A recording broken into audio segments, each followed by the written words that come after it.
Et bonjour à tous et bienvenue dans cette nouvelle vidéo sur Neon Genesis Evangelion. On se retrouve pour les épisodes 13 à 15 aujourd'hui. On va parler d'abord de l'épisode 13 évidemment, le dernier épisode diffusé pour la première fois en 1995. L'épisode sort pour la première fois le 27 décembre 1995 pour être précis.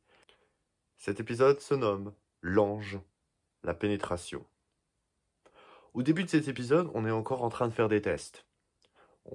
On fait des tests de routine sur les différents ordinateurs afin de préparer l'arrivée des pilotes pour des tests avec les EVA. Tests de routine, tout va bien. Dès les premiers instants de l'animé, on va commencer à voir quelque chose d'intéressant. Un personnage qu'on n'a pas vraiment vu, enfin en tout cas pas trop parlé dans les vidéos pour le moment, c'est le personnage de Maya. Un personnage qui est assez discret et qui n'est pas aussi important que la plupart des autres protagonistes, comme Asuka, Rei, Gendo, Misato, Ritsuko ou Shinji. Là, Maya Ibuki est donc assez discrète, et là, on a quelque chose d'assez intéressant à noter sur elle, c'est quand même son admiration vraiment profonde envers Ritsuko Akagi. On verra que ça ira beaucoup plus loin que ça, mais là encore, c'est plus tard. Mais là, voilà, on a une première approche du personnage de Maya, et il y en aura une autre un petit peu plus tard dans les épisodes qu'on parle aujourd'hui. Alors que ce personnage est resté quand même relativement discret pendant tout l'animé pour le moment. Bon, bah voilà. Donc on fait des tests avec les ordinateurs. Le système Magi, on avait déjà parlé du système Magi.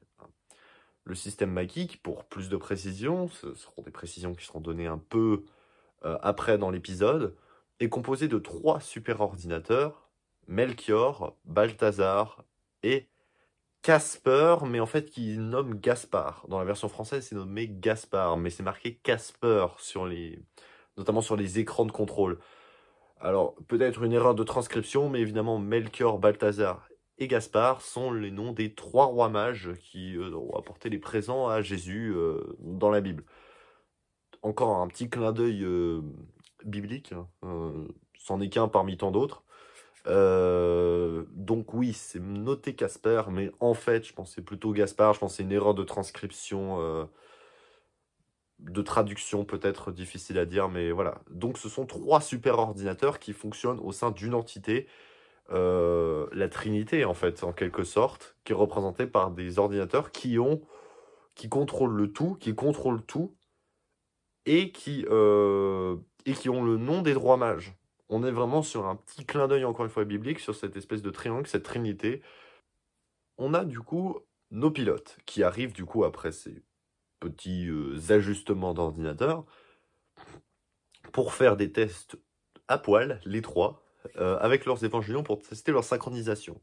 Alors cette séquence qui est apparemment complètement inutile, et certains pourront crier peut-être au fanservice, alors qu'on voit finalement absolument rien, va être très utile par rapport à ce qu'on va voir à la suite. En fait, cette scène va servir à montrer l'inutilité en fait des protagonistes principaux, les pilotes de nos EVA, dans cet épisode. Parce que les pilotes des EVA ne vont servir strictement à rien dans cet épisode. Et c'est important de le signaler, parce que cet épisode est encore une fois, et c'est le 4e de suite, où on va voir un combat contre un ange. Mais ça va pas être un combat comme on a l'habitude de voir, comme il y avait eu sur les anges précédents. Là, on va voir plutôt de la stratégie.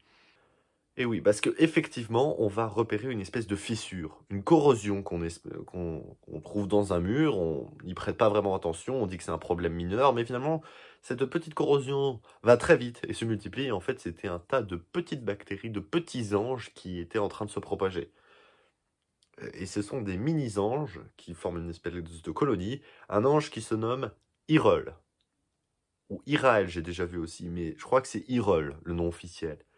Hyrule, le 11e ange. Les 3 entry-plugs de nos 3 pilotes qui sont toujours en train de faire le test sont expulsés parce que cet ange va tenter de prendre possession d'abord de l'EVA 00. Les 3 finalement évangélions sont sortis de la zone de test et sont mis à l'extérieur. Les évangélions ne sont plus là et sont séparés de leurs pilotes parce que les entry-plugs ont été expulsés ailleurs. Donc, les pilotes et les évangélions ne vont servir à rien contre cet ange. On essaie de faire de la stratégie en utilisant l'informatique et qui est la puissance de l'ordinateur et du concept Maggie, pour éliminer Hyrule. On essaye aussi de mettre de l'ozone, donc de l'O3, pour éliminer Hyrule, mais ça ne fonctionne pas. Enfin, ça marche dans un premier temps, mais après il évolue et il s'adapte en fait à n'importe quelle situation. Que ce soit Fuyutsuki, Gendo, Misato ou Ritsuko, on essaie de donner des stratégies pour tuer cet ange et essayer aussi d'éviter que cette affaire s'ébruite hors de la Nerve, parce que ça passerait mal auprès des gouvernements, hein, qu'il y ait un ange qui soit rentré dans la Nerve. Ça ne passerait pas. Pendant une période de test, où justement rien n'indiquait qu'il y avait un ange qui allait arriver. Il n'avait pas du tout été vu. Ce qui pose des questions sur comment il s'est infiltré là, probablement en utilisant le passage corrosif qu'il a creusé. Et pendant ce temps-là, on a vu une petite séquence assez bizarre où on a vu notre Ryoji qui a dit « Je pense que j'ai terminé mon boulot ici ». On ne sait pas trop ce qui manigance, mais il est tout seul et il se planque dans un endroit. On ne sait pas ce qu'il foutait, mais il était proche du terminal Dogma, a priori. Et on voit que Ryoji, il nous cache un petit quelque chose, même si on s'en doutait déjà un petit peu. Le personnage de Ryoji reste encore plus mystérieux sur ce point-là. Et donc l'ange finalement a évolué encore et tente de prendre possession de Maggie. Melchior est piraté complètement et finalement c'est Balthazar qui va être piraté à son tour par Melchior. En l'occurrence, Balthazar va être sauvé dans un premier temps vu que le piratage a été mis en pause grâce à la Nerve et à la passerelle de commandement. Mais ça va reprendre quelques heures après. Du coup, Balthazar est totalement contaminé. C'est au tour de Gaspard d'y passer, les IA ayant voté pour l'autodestruction du système Maggie pour préserver en fait le QG de la Nerve probablement. Mais Ritsuko Akage arrive à sauver de justesse, une seconde avant l'autodestruction, la fin en fait du système de défense de la Nerve et de son système intelligent, qui est le système Maggie. Et Ritsuko a réussi, et c'est plutôt un épisode qui est pour Ritsuko finalement. Où nos pilotes, finalement, à la fin des épisodes, on va avoir un plan avec eux, où ils sont toujours tous les trois à poil dans leur triplog, avec Asuka qui est en train de se plaindre. Donc là, on va mettre les Évangélions et les pilotes de côté, mais il va quand même y avoir une élimination d'un ange par du coup Ritsuko principalement. Donc oui, Ritsuko, par ses manipulations avec le système Maggie, va réussir à éliminer Hyrule. Et donc, point aussi important, parce que je ne l'ai pas mentionné là, Maggie c'est quoi? Et bien là, on va apprendre qu'est-ce que Maggie. En fait, Maggie, c'est un ordinateur qui utilise un cerveau et des connaissances humaines, en l'occurrence celle de la mère de Ritsuko Akagi. Donc il y a la mère de Ritsuko Akagi qui en sorte à l'intérieur du système Maggie. Et ce que va expliquer Ritsuko, c'est qu'on a trois parties, la scientifique, la mère et la femme. Ritsuko va nous dire plus tard que la femme, c'était Gaspard. C'était Gaspard, oui, la femme, celui qui a résisté jusqu'au bout, de justesse. Mais les deux autres, on ne sait pas. A priori, vu comment elle les nomme, on pourrait supposer que Melchior, c'est scientifique et Balthazar, c'est la mère. On peut pas en être sûr à 100%, mais vu comment ils sont numérotés, je dirais peut-être qu'on peut, on peut le supposer comme ça, mais c'est pas très important. Ce que va nous dire Ritsuko, c'est elle avait énormément de respect pour sa mère en tant que scientifique, qu'elle était totalement indifférente et qu'elle n'avait pas de connaissances au propos de la mère, côté mère, parce qu'elle ne compte pas, enfin voilà, elle n'est pas mère et elle ne compte pas le devenir. Par contre, elle était totalement en désaccord avec son principe d'existence de femme. D'ailleurs, point intéressant, c'est que dans les notes qui sont à l'intérieur de Gaspard, on a des notes donc laissées par la mère de Ritsuko Akagi. L'une de ces notes, il y a marqué en gros dessus, en noir, abruti d'Ikari. Vu que c'est sa mère, on peut supposer que c'est Gendo et pas Shinji, de manière assez évidente.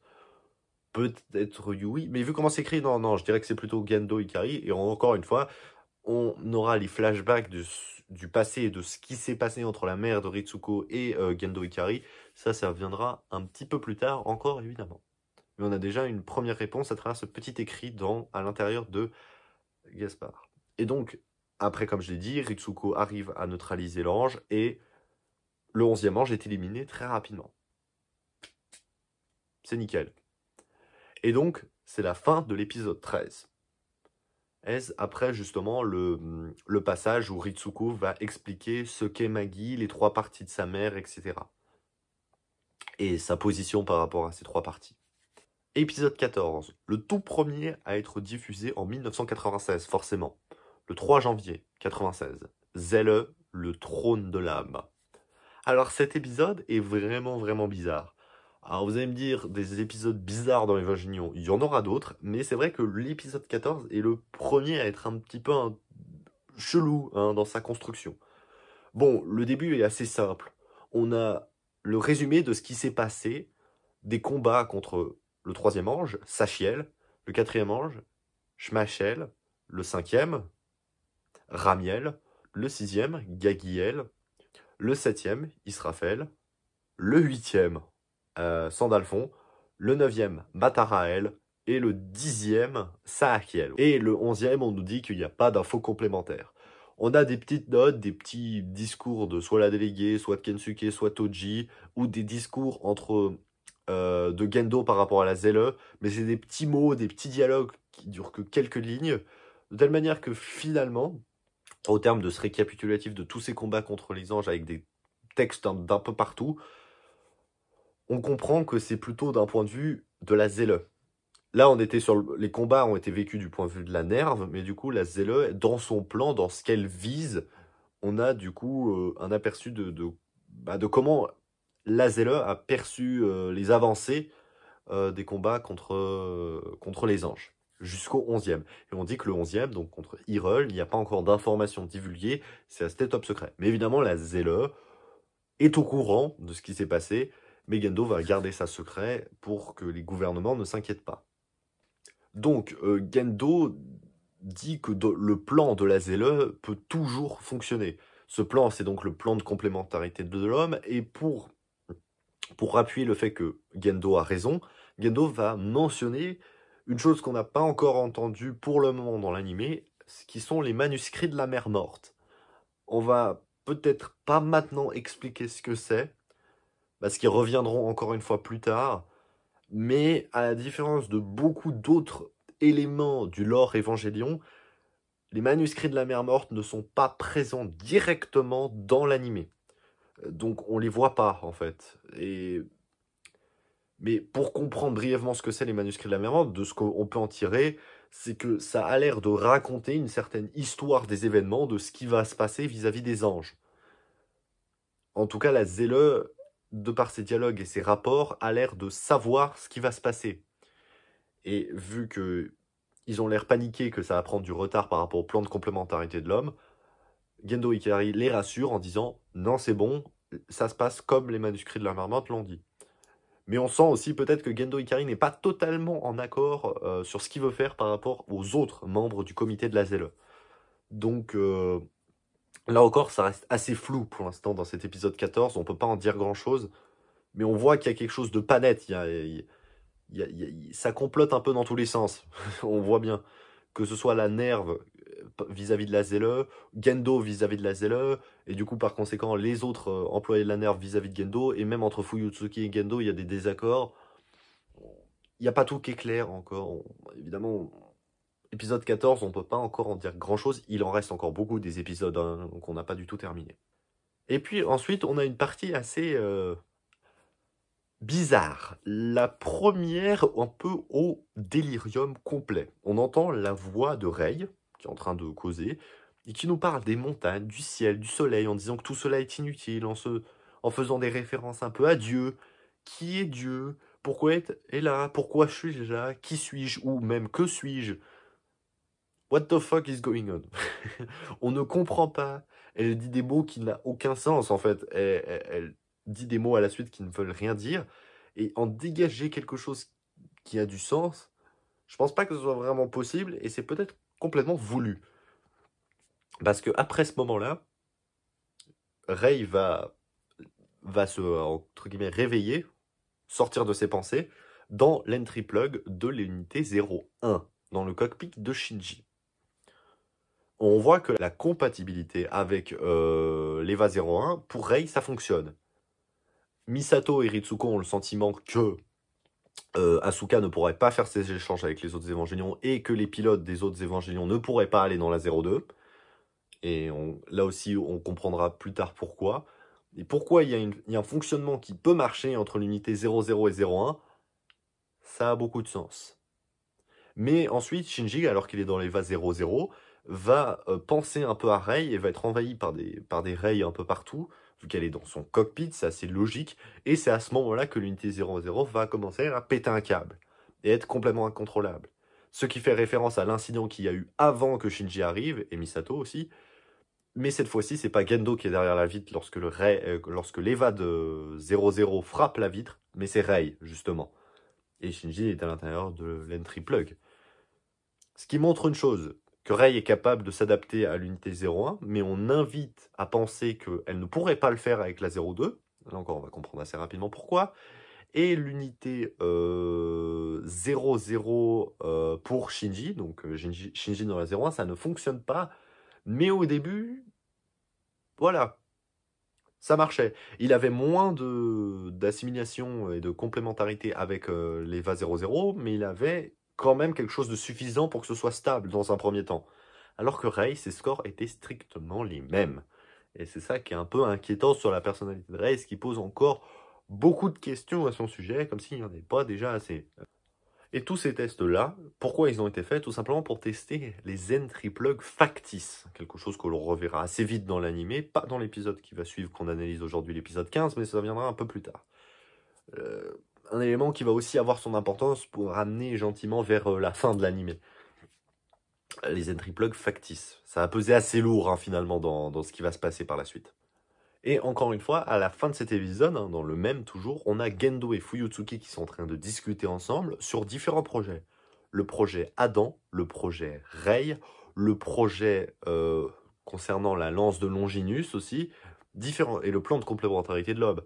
Et de dire que tout ça, ça va ensemble, et que donc ça va marcher de toute façon, parce que ok, on prend du retard sur ce que la Zelle voulait qu'on fasse, mais ça rentre dans la même catégorie. En fait, on œuvre d'une différente manière mais on œuvre pour la même chose. On nous parle de la lance de Longinus, une lance qu'on avait déjà évoquée un petit peu plus tôt dans la vidéo précédente, justement. Et c'est Rei qui va la rapporter, cette lance. Et l'épisode 14 va se terminer sur ce plan avec l'Eva 00, donc et Rei à bord, en train de tenir cette lance de Longinus et marcher vers... on sait pas trop. C'est comme ça que l'épisode 14 se termine. L'épisode 14, finalement, est assez particulier parce qu'au début, on n'apprend rien. C'est qu'un résumé de ce qu'on a déjà vu, même si on a un point de vue différent depuis la ZLE. Mais la deuxième partie de l'épisode va nous faire dire what the fuck déjà, parce que la partie un peu délire de Rei, de ce qui est dit, ça n'a aucun sens, on n'arrive pas à en dégager quelque chose. Puis la compatibilité entre Rei et Shinji qui n'est pas tout à fait égale.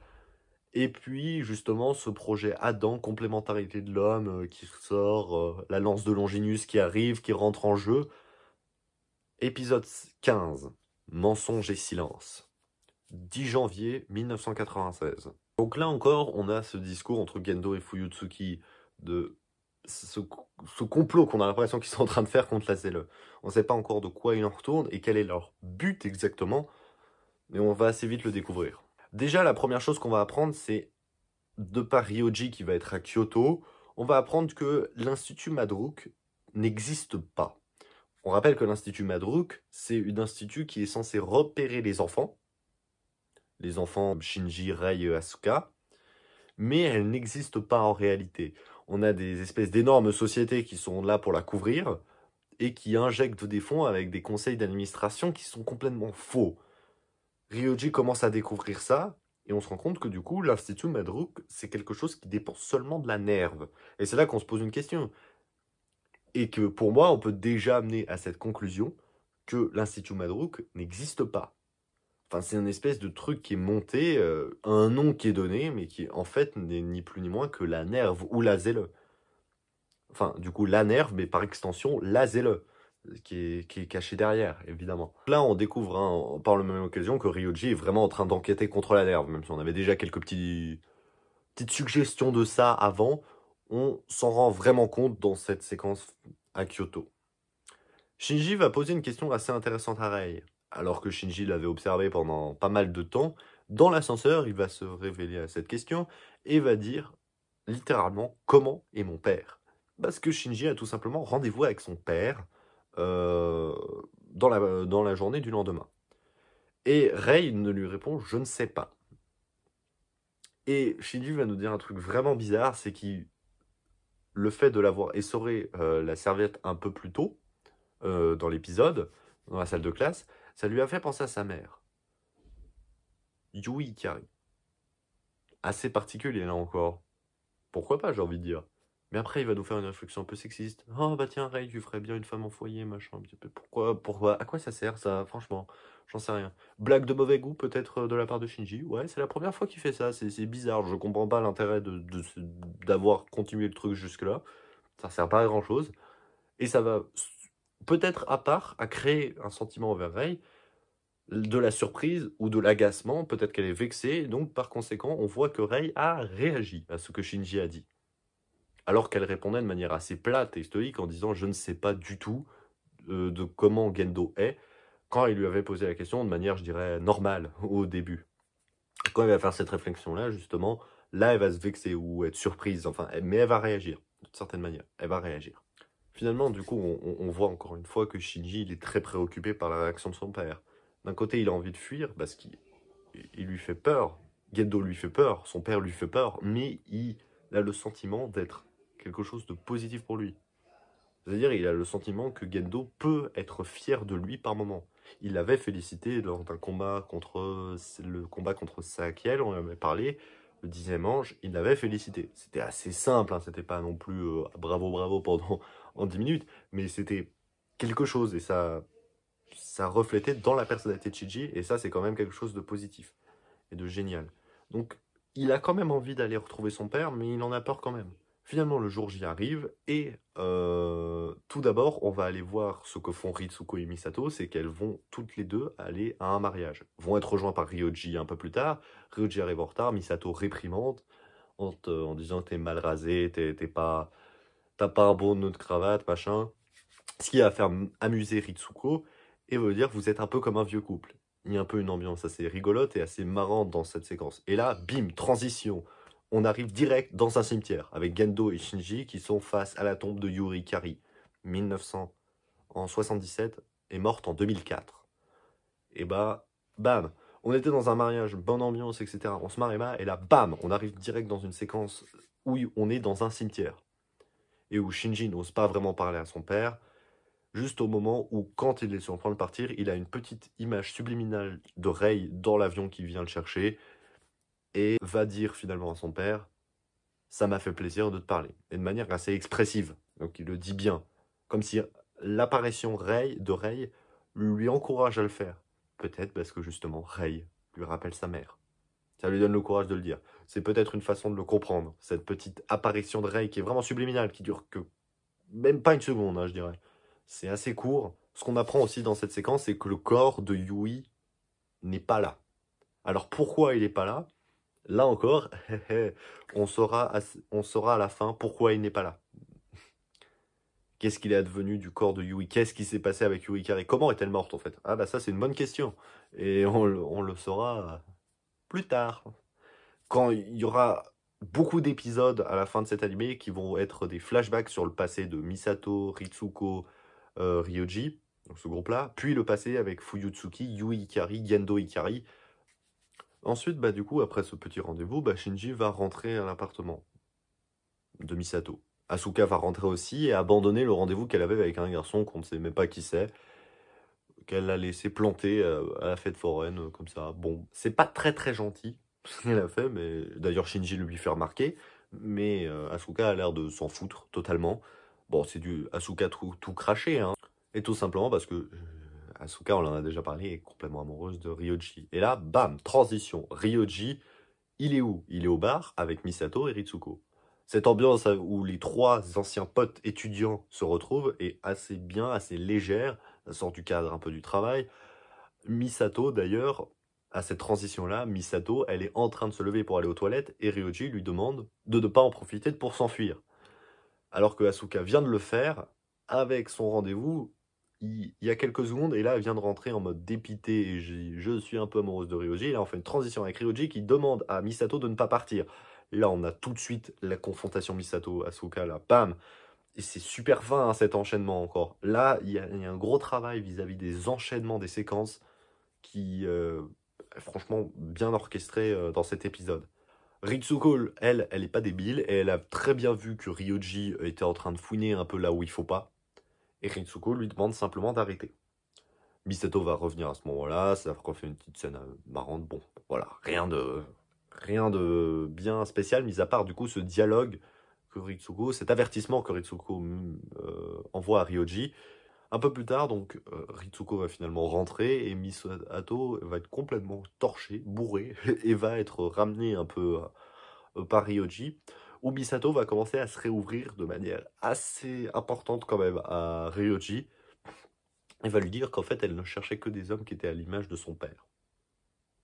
C'est-à-dire imparfaits comme lui. Et quand elle s'est rendue compte de ça, elle en avait peur, elle a essayé de fuir. C'est pour ça qu'elle a plaqué Ryoji, c'est comme ça qu'elle lui explique les choses. Alors qu'elle lui a dit, elle lui a menti en disant qu'elle avait trouvé quelqu'un d'autre, alors que c'était faux. Là encore, la complexité de la personnalité de Misato est quelque chose d'assez intriguant. Misato se compare elle-même à Shinji, en étant lâche, en ne faisant que fuir, et Ryoji, ne sachant plus vraiment quoi faire, décide de l'embrasser. Il fait ça, il n'arrive pas à l'arrêter dans son délire et dans cette lamentation qu'elle est en train de s'infliger à elle-même pour rien. Ryoji l'a fait taire en l'embrassant. Et puis là, retransition. On repart dans l'appartement avec Shinji et Asuka. Et Asuka dit dans le plus grand des calmes, et si on s'embrassait Shinji? Et Shinji il dit, bah ouais, qu'est-ce qu'elle veut cette folle? Et Shinji va le faire, va l'accepter, ce qui est assez étrange, parce que Asuka simplement s'ennuyait.